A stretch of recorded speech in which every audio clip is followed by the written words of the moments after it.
प्रधानमंत्री का समय लेना प्रारंभ कर दिया है, अपने देशों में उनको ससम्मान आमंत्रित करना प्रारंभ कर दिया है। सामान्यतः जब चुनाव होते हैं तो एक अस्थिरता का माहौल होता है। यह संदेश बना रहता है कि पता नहीं उस देश में किसकी सरकार बनेगी नहीं बनेगी, कुछ नहीं कहा जा सकता। लेकिन मोदी जी का जहां तक सवाल है, उनको अब भी लोग यह मान लिए हैं, चुनाव तो यह औपचारिकता है। मोदी जी को देश की जनता ने अपना पुनः तीसरी बार चुनने का मन बना लिया है, अब सारी दुनिया ने स्वीकार कर लिया। और बहनों भाइयों, इस सच्चाई को भी आप स्वीकार करें। और मैं प्रेस के दोस्तों से भी कहना चाहता हूं, तथ्यों से परे यदि हमारी कोई भी बात हो तो आप उसको अखबार के पन्नों पर लिख देना।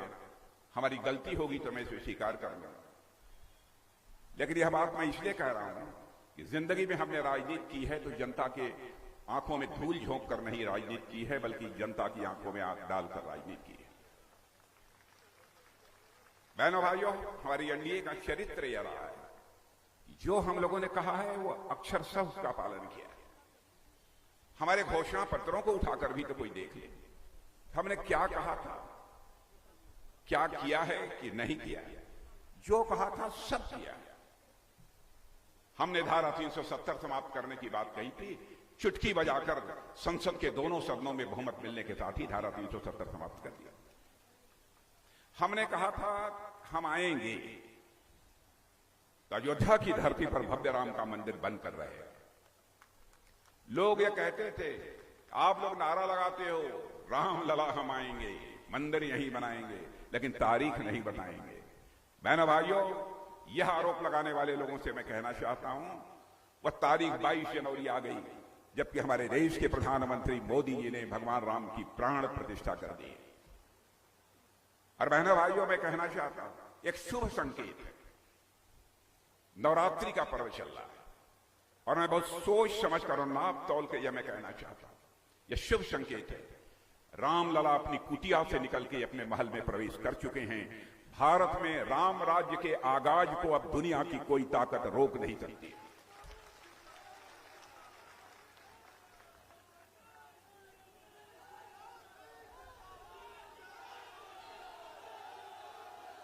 और मेरे बहनों भाइयों, राम राज्य किसे कहते हैं?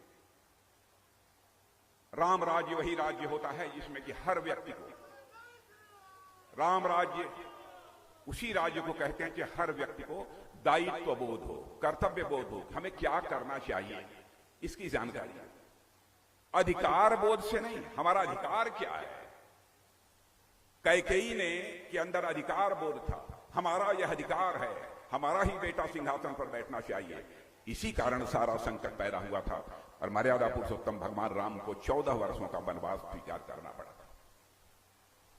हम उस राम राज्य की बात कर रहे हैं जिसमें कि हर हमारा भारत का नागरिक, उसके अंदर यह भाव पैदा हो, हमें भारत माता का मस्तक सारी दुनिया में ऊंचा करना है। जिस दिन यह भाव पैदा हो जाएगा, भारत में राम राज्य उसी दिन आ जाएगा। बहनों भाइयों, मैं दावे के साथ कहता हूं। अब जैसे हम लोगों ने कहा था कि हम आएंगे तो 3 तलाक की प्रथा को समाप्त करेंगे। लोग कहते हैं आप लोग मुस्लिम विरोधी हैं।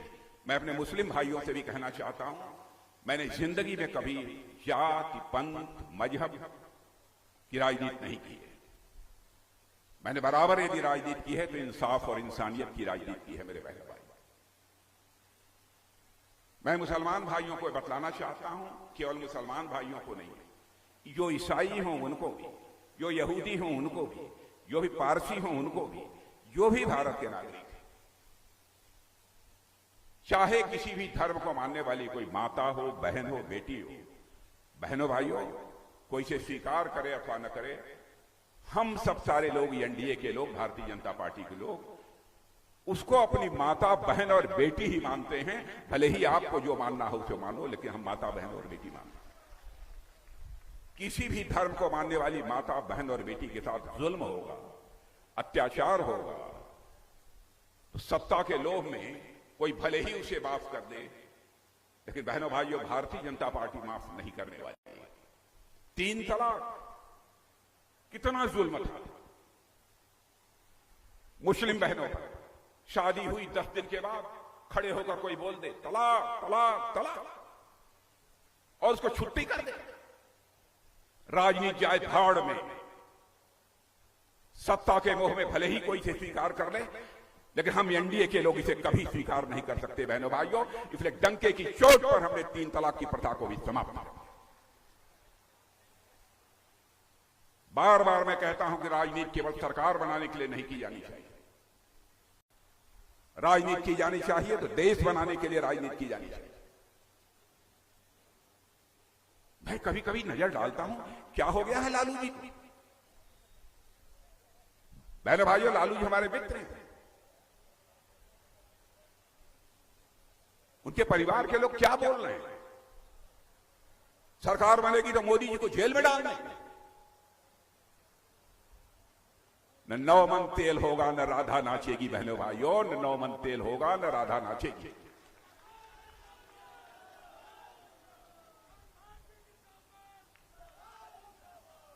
जो लोग खुद ही जेल में हो, कोई बेल पर हो, वो मोदी जी को जेल भेजे। मैं जानता हूं बिहार की जनता बहुत स्वाभिमानी जनता है, अच्छी तरह सब कुछ बर्दाश्त कर लेगी, लेकिन मोदी का जेल जाना यह हिंदुस्तान की जनता को कतई स्वीकार नहीं हो। इस तरीके की बातें जो करने वाले लोग हैं उनको पूरी तरह से नकार देगी इस देश की जनता। अब मछली नवरात्रि के पर्व पर आप खाते हो, क्या संदेश देना चाहते हो? आपको जो खाना हो, मछली खाना हो, सुअर खाना हो, कबूतर खाना हो, हाथी खाना हो, घोड़ा खाना हो, सब खाओ। दिखाने की जरूरत क्या है? बहनों भाइयों, केवल वोट के चक्कर में तुष्टीकरण की राजनीति से कहते हैं कई खास मजहब के लोग इसके कारण हमसे खुश हो जाएंगे, वोट दे देंगे। लालू जी मैं कहूंगा ऐसे लोगों को संभालिए। राजनीति केवल वोट लेने के लिए नहीं होनी चाहिए। राजनीति का मतलब होता है, राजनीति अब 2 शब्दों को मिलाकर बना हुआ है, राज और नीति। नीति या संस्कृत के नए धातु से बना, जिसका अर्थ होता है ले जाना, किशोर ले जाना, सन्मार्ग की ओर ले जाना। ऐसा राज जो समाज को सन्मार्ग की ओर ले जाने का काम करे, ऐसी व्यवस्था, ऐसी नीति, उसे ही हम राजनीति कहते हैं। लेकिन ये राजनीति शब्द जैसे लगता है अपना अर्थ भी खो बैठा है, भाव भी खो बैठा है। क्या क्या वादे इन लोगों ने किए थे आपसे? आरजेडी और कांग्रेस ने हमारी यहां सरकार बन जाएगी, 10 लाख लोगों को नौकरी दे दें। मैं बच्चों आपसे पूछना चाहता हूं, आप जितने खड़े हो, एक को नौकरी इन लोगों ने दी है कि नहीं दी है? नहीं दिया है तो हाथ उठाकर बतलाओ, दिया है कि नहीं दिया?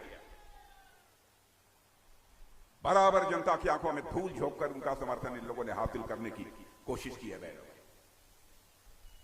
ये कहते हैं कि हम बड़े पिछड़ों के पक्षधर हैं।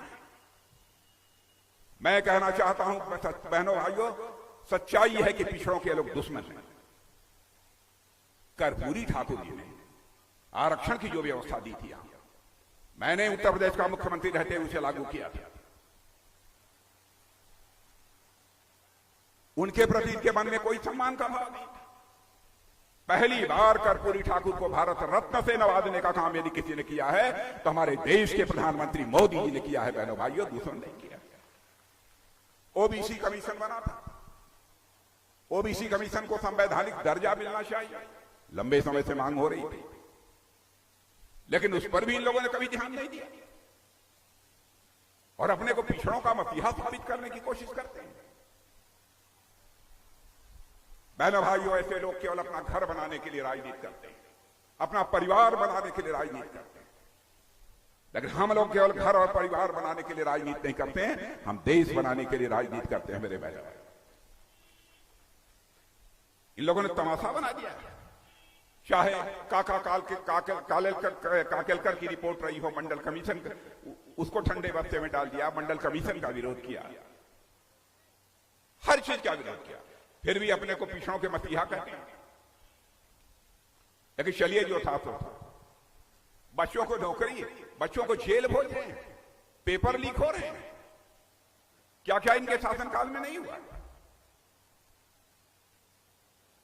ये चुनाव के समय है मेरे बहनों भाइयों, इन सारी हरकतों का मुंहतोड़ जवाब दिया जाना चाहिए। मैं आप सबसे निवेदन करना चाहता हूं, क्योंकि मैं इस धरती की विशेषता को जानता हूं। इस धरती की, बिहार की धरती की विशेषता है जो राजकुमार सिद्धार्थ को महात्मा बुद्ध बना देती है यह धरती। और इतना ही नहीं, मोहनचंद करमचंद गांधी को महात्मा गांधी बना देती है यह बिहार की धरती। ऐसी धरती है। इस धरती के प्रभाव को समझिए, इस धरती के महत्व को समझिए। और भारत के प्रधानमंत्री मोदी जी देश को जितना आगे ले जा रहे हैं, आप लोगों को पता नहीं जानकारी है कि नहीं है। आज के कुछ वर्षों पहले, 10 वर्षों पहले, भारत दुनिया के मंचों पर कुछ बोलता था, दुनिया भारत की बातों को गंभीरतापूर्वक नहीं सुनती। लोग कहते थे भारत कमजोर भारत है, कमजोर देश है, हमारी बातों पर कोई ध्यान ही नहीं देता। मुझे खुद याद है कि पहले जब हम लोगों की बोलने की बारी होती थी तो बहुत सारे लोग जो प्रतिनिधि दूसरे देशों के होते थे उठ के चल देते थे, ठीक है भारत बोल लेगा, एक आध दो और कमजोर देश बोल लेंगे, उसके बाद आकर हम लोग बैठेंगे। लेकिन बहनों भाइयों, आज आपको जानकर खुशी होगी